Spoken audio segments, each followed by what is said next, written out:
Dumadaguntong ang ngalan ng Cavite bilang isang tanyag na lalawigang hitik sa yaman ng kasaysayan.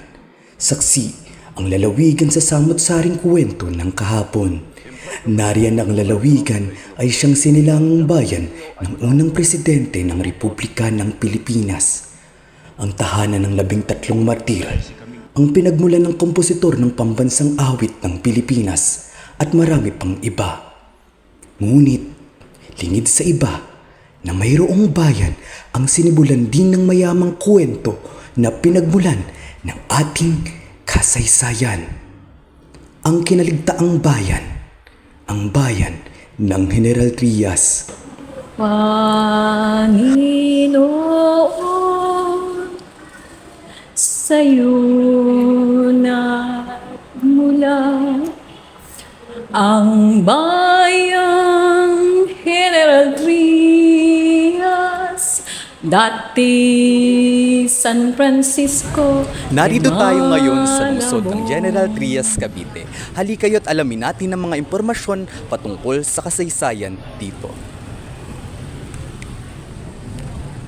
Halina tayo ay manghalap ng impormasyon ukol sa kasaysayan ng General Trias, Cavite.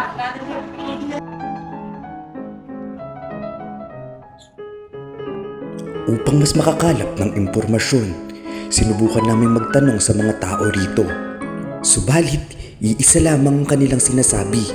Kami raw ay magpunta sa pamahalang lungsod ng General Trias. Sa pagpasok namin sa loob, agad kaming tinulungan ng mga tauhan ng pamahalaang lungsod. Kami ay sinamahan upang pumunta sa ika-4 na palapag ng gusali. At dito na namin nakita ang opisina ng turismo.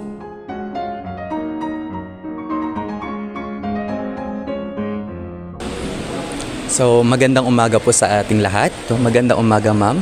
Bago po ang lahat, kami po ay mula sa Cavite State University Sikat Campus, currently taking Bachelor of Secondary Education, major in English, and naatasan po kami na makipanayam sa inyo upang malaman ng impormasyon sa kasaysayan ng General Trias, Cavite. At ngayon po may mga hinanda kaming mga tanong dito sa papel na ito.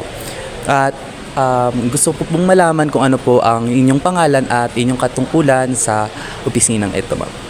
Okay, so good morning sa inyong lahat. So ako si Maria Paulina Inocencio, isa akong Admin Officer 4 dito sa City of General Trias. Bale, 8 years na akong nag-work dito sa Gentry. Para po sa ating unang katanungan, ano-ano ang mga mahahalagang bagay ang inyo pong nalalaman about sa Gentry? Alright, so ang General Trias, napakatagal na bayan na nito, no? So ang unang-una is, ang General Trias noong Spanish times ay tinatawag na Las Estancias or The Ranches.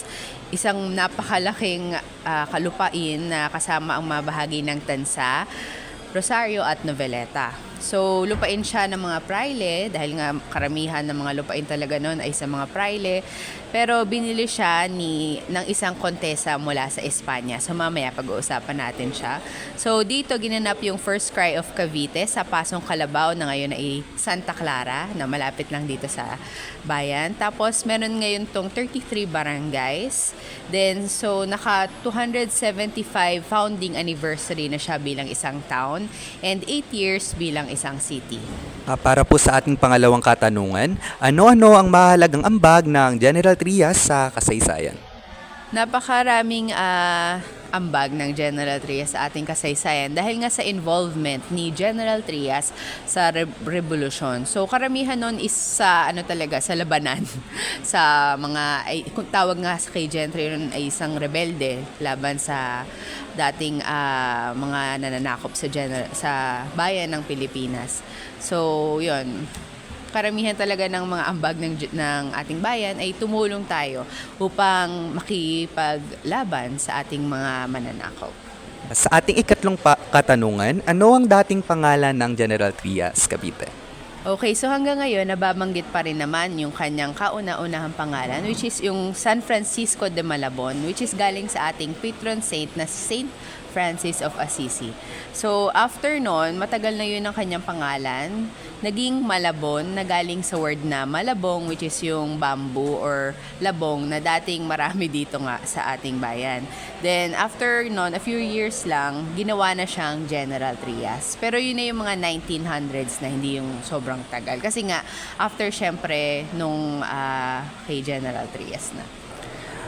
Para po sa ating ikaapat na katanungan, sino-sino ang mga mahalagang tao sa likod ng lugar ng General Trias, Cavite?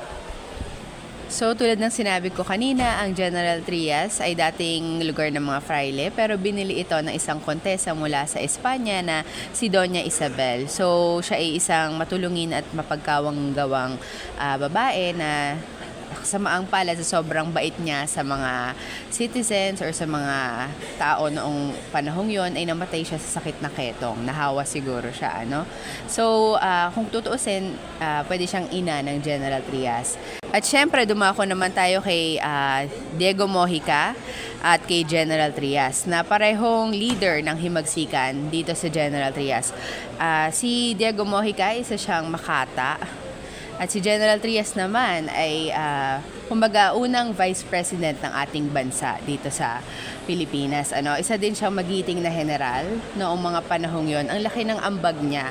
Kung tutuusin niya ay hindi siya gaanong binigyang pansin pero ang laki ng kanyang naitulong para sa panahong iyon para makalaya tayo mula sa ating mga mananakop. Para po sa ikalimang katanungan, ano po ang mga masasabi ninyong mga bagay na maipagmamalaki ng syudad ng General Trias, Cavite?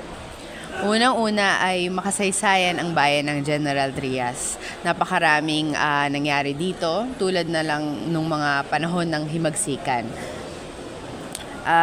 Nakiisa tayo maigi sa mga kaganapan upang makipaglaban sa ating mga mananakop para makamit natin ang kalayaan. Kahit mahirap din noon ang naging sitwasyon. Siyempre, imagine niyo ang maraming mga nawala, maraming mga namatay. Pero kitang-kita nyo naman na after all that years, ngayon ay napaka-progreso na ng General Trias. So, ang daming pwedeng ipagmalaki. Marami na tayong mga establishmento, marami tayong mga paaralan, marami rin tayong mga investors. Sinasabi nila na in 5 years, magiging parang BGC na raw ang General Trias. So, napakarami rin mga produkto tulad ng Gentry Dairy Products. Yun ang ating primary products dito sa Gentry. So, isa rin siyang, kung tutuusin, isa siyang peace and order community. Maraming nalipat dito, lalo na yung mga taga Manila, dito na lang nagsistay kasi they feel safe dito sa General Trias. Siguro nga dahil napakaganda ng pamamalakad dito sa ating bayan. May panghuli po tayong katanungan. Para po sa inyong pananaw, ano po ang opinion nyo kung bakit hindi masyadong kilala ang bayan ng General Trias pagdating sa aspeto ng kasaysayan? Unang-una siguro dahil ang General Trias ay bahagi lamang ng mga mas malalaking bayan na naging mas busy siguro noong mga panahon ng himagsikan, lalo na ng Kawit, ng Cavite. Talagang yung mga area na yon mas strategic kumbaga. Kaya hindi gaano naging pansin or naisama sa kasulatan ang General Trias. Dahil ang General Trias ay mga kumbaga daanan lamang siguro or mga saan lang sila natigil. Kaya hindi siya ganun ka nabigyan ng pansin. Lalo na sa kasulatan. Pero alam naman ng mga Gentrisenyos dahil nga syempre sa kwento ng kanilang mga ninuno na napakarami ring nangyari dito sa General Trias. Siguro nga lang hindi na ganun na isulat. Pero kung ibibase lang natin sa mga salita ng ating mga ninuno ay napakaraming mga magagandang naiambag ng General Trias sa ating pagkamit ng kalayaan. Tapos isa pa siguro dahil nga panahon ng himagsikan noon, marami sigurong mga records ang nawala. Hindi na ingatan. Lalo na dahil ito ay Spanish lands talaga. So hindi na siguro na ingatan yung mga records na yun. Ngayon, marami tayong natutunan at mga bagong nakalap na impormasyon sa tulong ni Ma'am Paulina. Mula sa aming nalalaman at sa mga bagong natutuhan mula kay Ma'am Paulina, sinubukan naming puntahan ang mga lugar na kanyang nabanggit. Ilang metro lang ang layo sa munisipyo ng General Trias, makikita ang bantayog ng mga bayani sa lungsod na ito.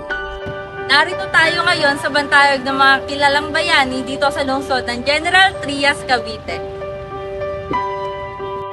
Dahil sa bisa ng Legislative Act bilang 2,889, taong 1,920, noong ika-24 ng Pebrero, inaprubahan ang pangalan na General Trias na dati San Francisco de Malabon at Malabon bilang pagkilala sa natatangi at bantog na anak ng bayan na General ng Rebolusyon at pangalawang Pangulo ng unang Republika ng Pilipinas, si General Mariano Trias P. Closas. Enero 23 nang kami pumunta sa kanyang monumento. Isang araw lamang ang pagitan.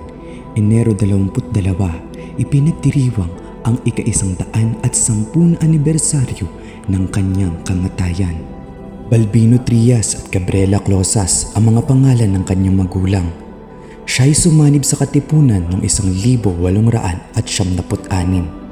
Maliban sa kanyang katungkulan sa pamahalaan, siya rin ay kalihim ng pananalapi ng unang Republika ng Pilipinas noong 1878 hanggang 1879. Ngunit, walang General Trias kung walang San Francisco de Malabon. Tanyag ang bayan ng General Trias dahil sa dambanang ito. Ito ay ang simbahan ng San Francisco de Malabon o mas kilala bilang Simbahan ng General Trias. Ito ang unang kapilyang yari sa magagaang material na itinayo ng mga misyonerong Pransiskano.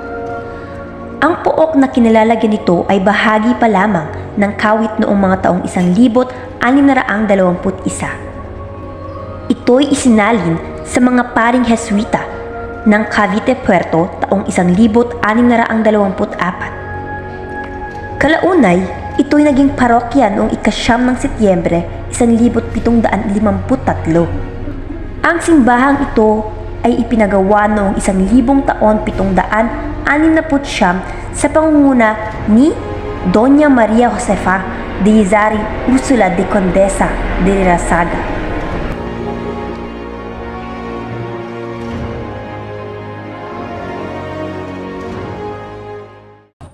Kasalukuyan tayong nasa harapan ng simbahang San Francisco de Malabon at mula sa aking kinatatayuan ay makikita natin ang eskultura ni San Francisco de Assisi. Halina't puntahan ito.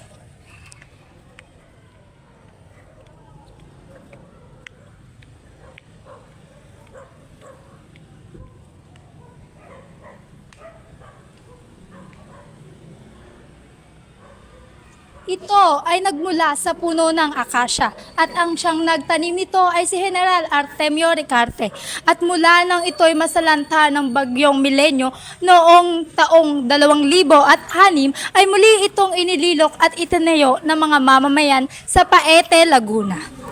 Sa aking gawing kanan ay makikita ang tula na ginawa ni Padre Virgilio Sáenz Mendoza at Irenaya Aranas. Ang tulang ito ay patungkol sa alamat ng punong akasya.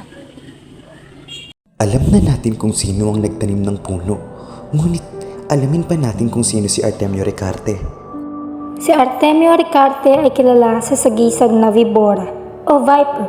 Siya ay isang general ng himagsikang Filipino at digmaang Filipino-Amerikano.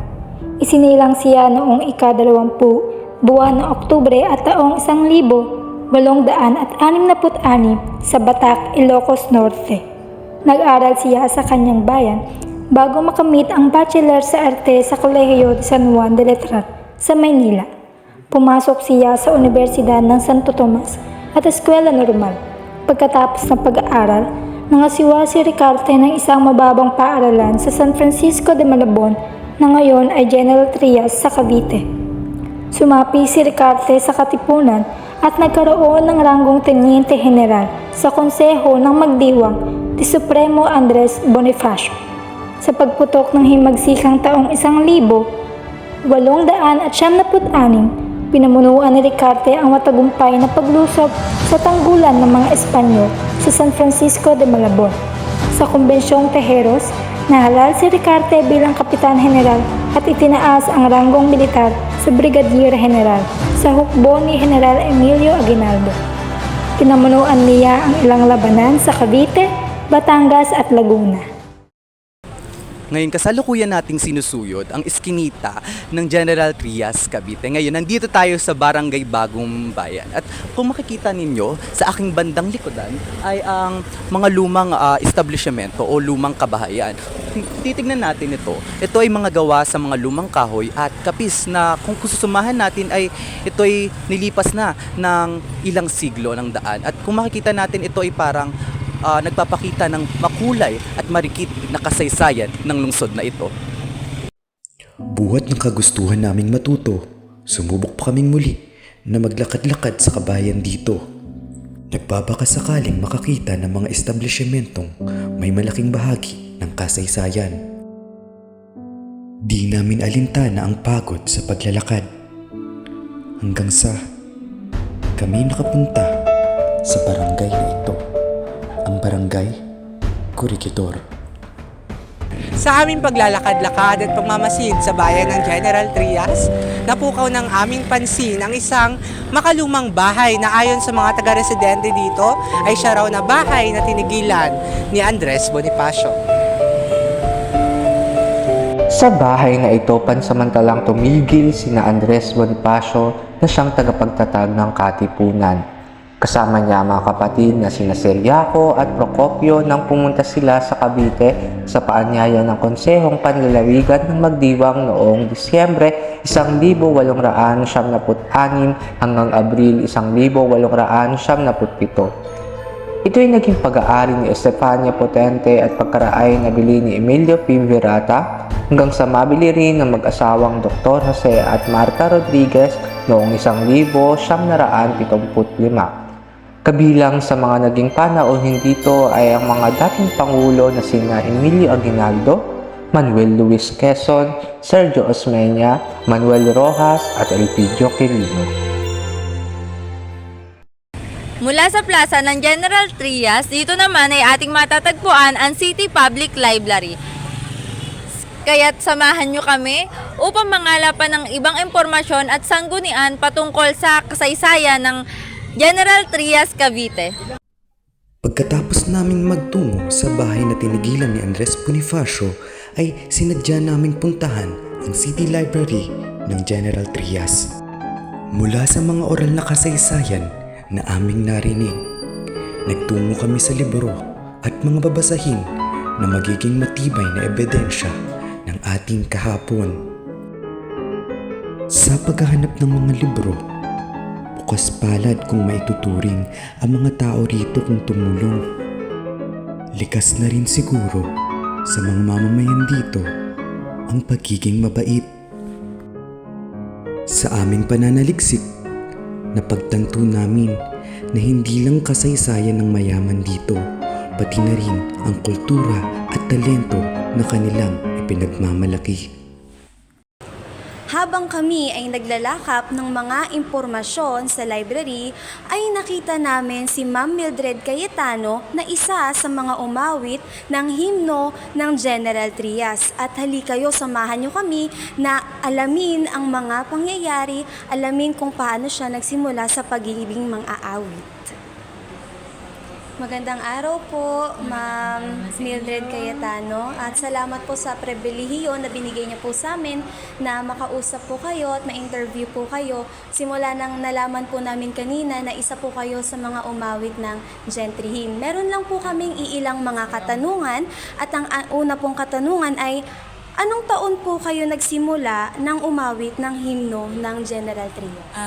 That was year 2008 to 2009. Ginawa namin yung near-arrange yun ni Professor Ranulfo Babalan ng taong yon dahil rearrange ng ating mahal na mayor na si Luis John A. Ferrer IV.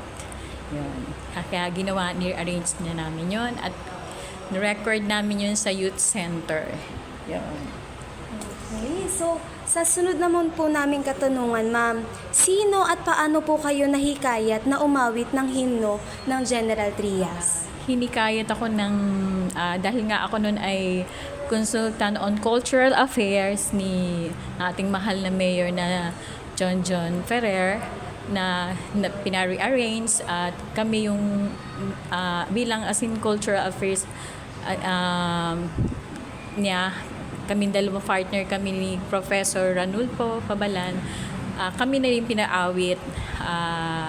It's nakaka-proud naman na ikaw yung aawit ng isang himno, and that was you being a part of the history of General Trias. And now, before nun is, hindi pa city noon, mga panahon yun. So, naging city siya noong 2012.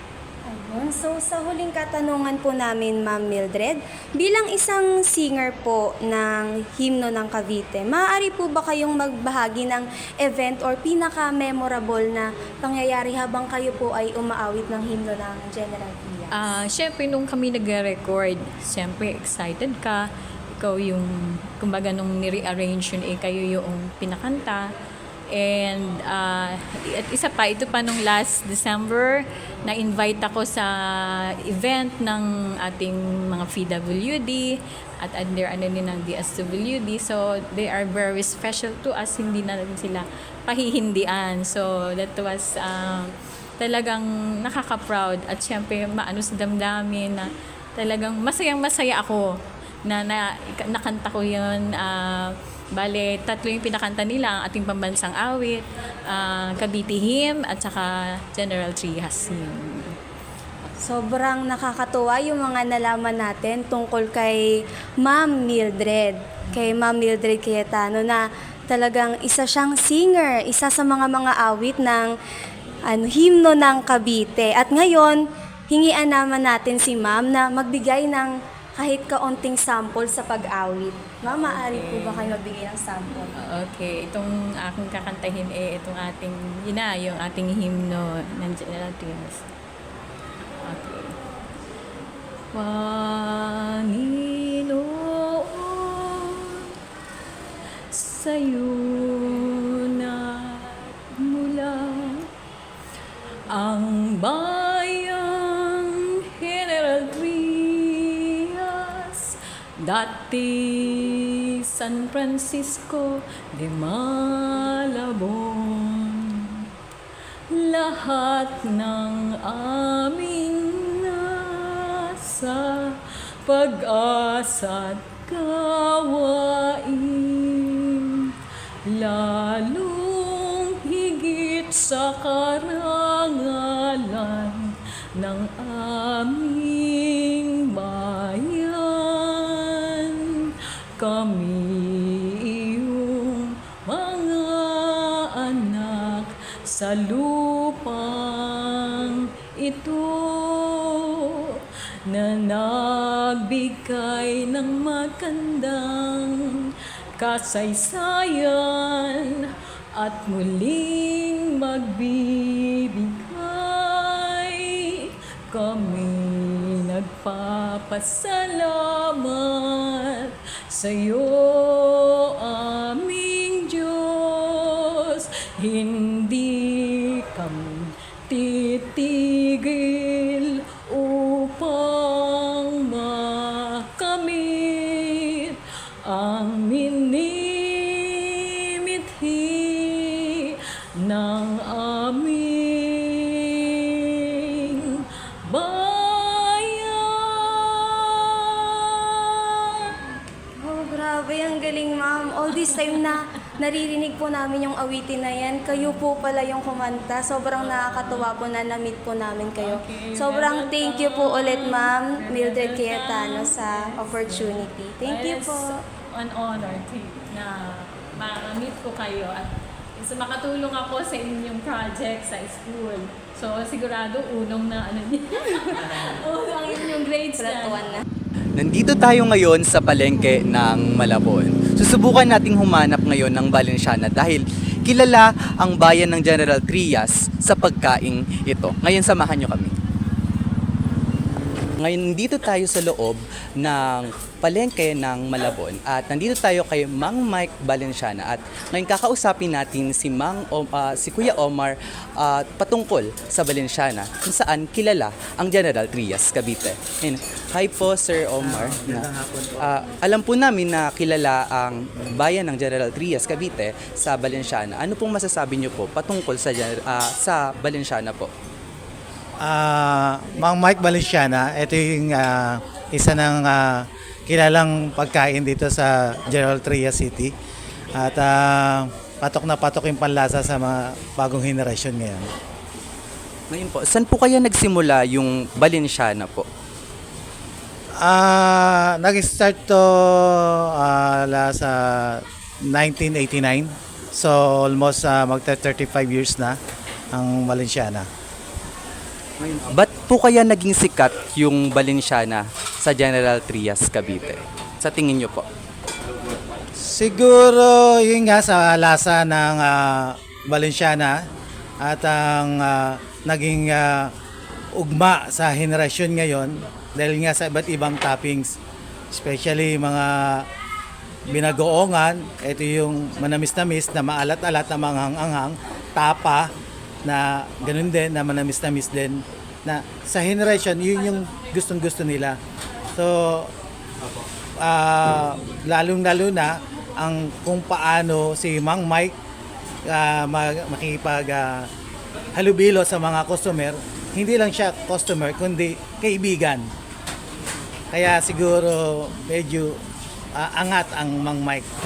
Alam ko po mayaman ang kultura ng General Trias, Cavite at partikular ang pagkain na to. Ngayon, gaano po kaya to nakakatulong? Yung pagkain na ito na Valenciana, nakakatulong sa pagpapayaman ng kultura natin, kultura ng General Trias, Cavite.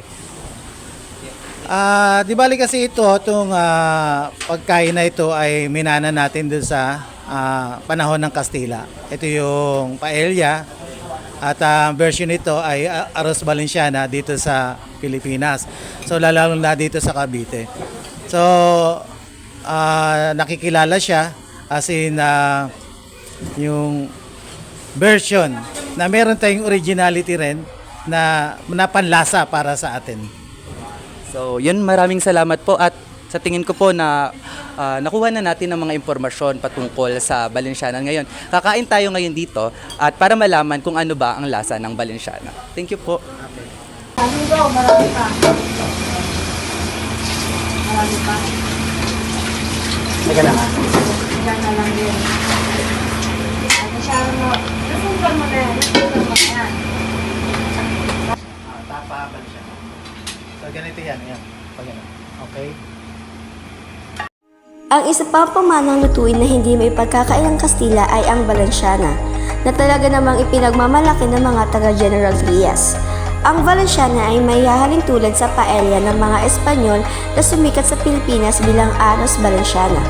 Ang katagang Valenciana na ang ibig sabihin ay nagmula o ginawa sa estilo ng bayan ng Valencia ay ang kabisera ng bayan ng Comunidad de Valencia, ang ikatlong pinakamalaking lungsod sa Espanya pagkatapos ng Madrid at Barcelona.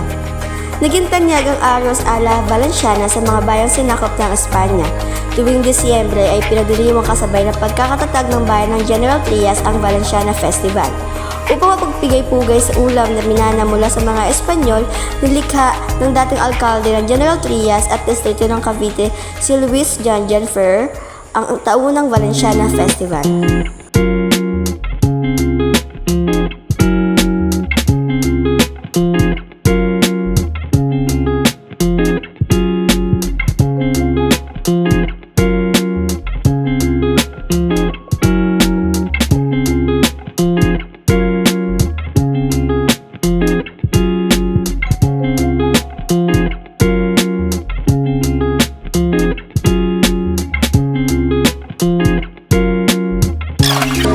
So kasalukuyan po kami kumakain ngayon kay Mang Mike Valenciana and rate po namin siya 1M over 10 kasi po totoo po yung sinasabi na masarap po. Masarap po talaga siya and the topping sa swell is sobrang sarap din po. So ayun po, must try. Save na po.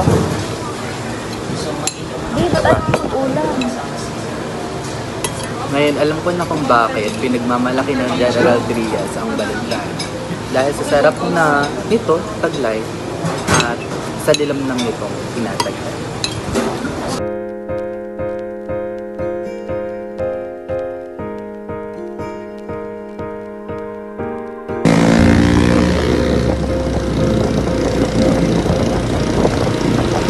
Kasalukuyan po kami nasa biyahe ngayon papunta sa Barangay Tapia upang bisitahin ang industriya o paggawa ng kesong puti dito sa bayan ng General Trias, Cavite.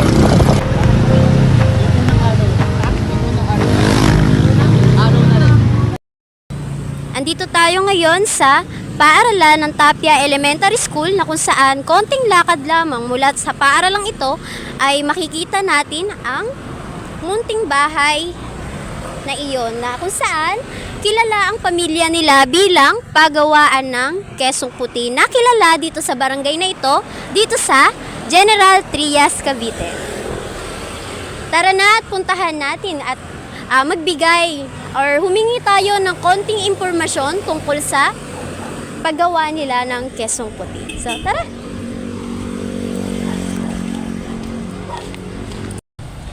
Magandang hapon po. Ako po si Sairine May Liporada at BSE 201B po mula sa CBSU Sikat Rosario po. So, maaari po bang matanong kung ano po ang inyong pangalan? Ako si Marian Amid. Magandang hapon po.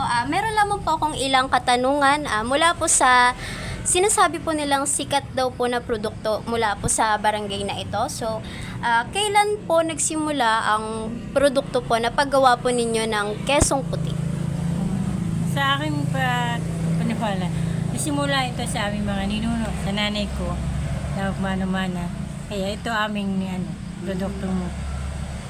So, ang ano naman po, saan po kayo nag-angkat ng pangunahing sangkap po nito? Depende, minsan meron akong kinukuhanan sa Bakaw, meron sa dairy. Doon ako nakuha ng gatas ng kalot.